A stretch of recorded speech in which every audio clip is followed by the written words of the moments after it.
భారత రాజ్యాంగ నిర్మాత డాక్టర్ బిఆర్ అంబేద్కర్ 135వ జయంతి సందర్భంగా మన ఎంఆర్పిఎస్ ఆధ్వర్యంలో పల్లాల శ్రీనివాసులు, అదేవిధంగా పల్లాల సునీత వాళ్ళ టీం అందరూ కూడా ప్రత్యేక ధన్యవాదాలు తెలియజేస్తూ ఉన్నాం. ఎందువల్లంటే గత 20 సంవత్సరాల నుంచి కొత్తూరు గ్రామంలో డాక్టర్ బిఆర్ అంబేద్కర్ జయంతి ఉత్సవాలు ఘనంగా జరుగుతూనే ఉన్నాయి. అదేవిధంగా 20 సంవత్సరాల నుంచి ఇది కొనసాగించడం అంటే చిన్న విషయం కాదు. ఆ 20 సంవత్సరాల నుంచి కూడా డాక్టర్ బిఆర్ అంబేద్కర్ జయంతి ఉత్సవాలు ఘనంగా చేయటం కూడా చాలా పల్లాల శ్రీనివాసులు గారిని అభినందిస్తున్నాం. అందువలన రాబోయే కాలంలో కూడా ఈ జయంతి ఉత్సవాలు ఇట్లా జరగాలని మనస్ఫూర్తిగా ఆ దేవుణ్ణి కోరుకుంటా ఉన్నాను.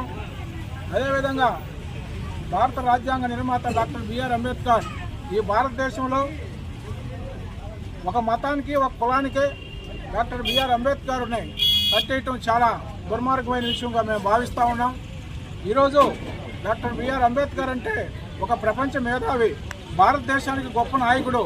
ఈరోజు భారతదేశంలో 140 కోట్ల మంది జనాలు జీవిస్తున్నారంటే ఆయన రాసిన రాజ్యాంగం ఇప్పుడు కూడా అమలవుతుందంటే అప్పట్లోనే ఈరోజు దళితులకు ఎట్టుంది, అగ్రవర్ణాలకు ఎట్టుండే విధంగా ఈరోజు రాజ్యాంగంలో ప్రతి ఒక్క పౌరుడికి కూడా ఈరోజు ఓటు హక్కు కూడా కల్పించిన విధంగా ఎవరు చేశారంటే అది డాక్టర్ బిఆర్ అంబేద్కర్ దయానని మనందరూ కూడా ఒకసారి గుర్తించుకోవాల్సిన అవసరం ఎంతైనా తెలియజేస్తా ఉన్నాం.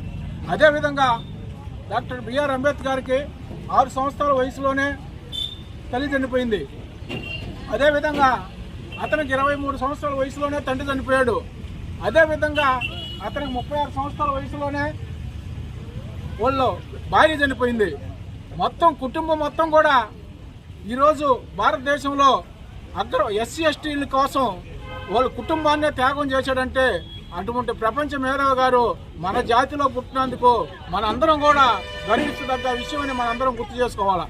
ఎందువల్లంటే ఈరోజు ఎవరి కుటుంబాలు వాళ్ళ కుటుంబాలు చూసుకునే రోజుల్లో ఈరోజు అతని కుటుంబమే లేకుండా కుమారుడు చనిపోయాడు, వాళ్ళ భార్య చనిపోయింది, అదేవిధంగా తండ్రి చనిపోయారు, తల్లి చనిపోయి కూడా ఈరోజు భారత రాజ్యాంగాన్ని నిర్మించి ఈరోజు ఎస్సీ ఎస్టీలకు కూడా హక్కులు కల్పించినాడంటే ఈరోజు మనం ఇక్కడ కూర్చొని నిలబడుకొని మాట్లాడుతున్నాం. మీరు అక్కడ కూర్చోన్నారంటే డాక్టర్ బిఆర్ అంబేద్కర్ రాసిన రాజ్యాంగం వల్లే మనందరం ఇక్కడ కూర్చొని మాట్లాడుకోగలుగుతున్నాం. అదేవిధంగా ఈరోజు ఈ తెల్ల సొక్కా వేసుకుని మాట్లాడగలుగుతున్నాం అంటే ఆ మహానుభావుడు పెట్టిన పిచ్చే. ఈరోజు ఉద్యోగస్తులు కానీ, సెంట్రల్ గవర్నమెంట్ ఉద్యోగస్తులు కానీ, రాష్ట్ర గవర్నమెంట్ ఉద్యోగస్తులు